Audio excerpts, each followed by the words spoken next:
இது வந்து மரவெண்டை. மரவெண்டைனா மரம் மாதிரி வரும், நீங்க உட்காந்து ஊஞ்சலே ஆடலாம். அந்த அளவுக்கு வந்து ஸ்ட்ரென்த்தான மரம், நல்ல தடிமனா வளரும். சரிங்களா? தரையில போட்டீங்கன்னா வெண்டைக்காய் செடி தானே நம்ம கேள்விப்பட்டிருக்கோம். வெண்டைக்காய் செடி தான், ஆனா இது மரம். ஸோ நல்ல தடிமனா வரும் தரையில வைக்கும் போது. ஆனா இது ஆடி பட்டத்துல மட்டும்தான் விதைக்கணும்.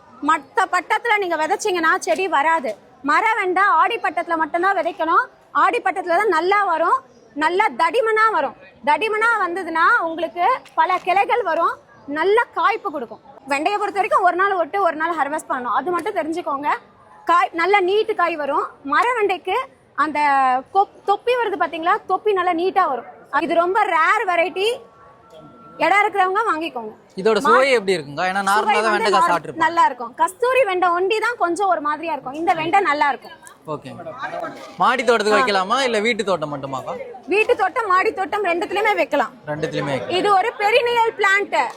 3 வருஷம் 4 வருஷம்னா கூட உங்களுக்கு காய்ப்பு இருக்கும்.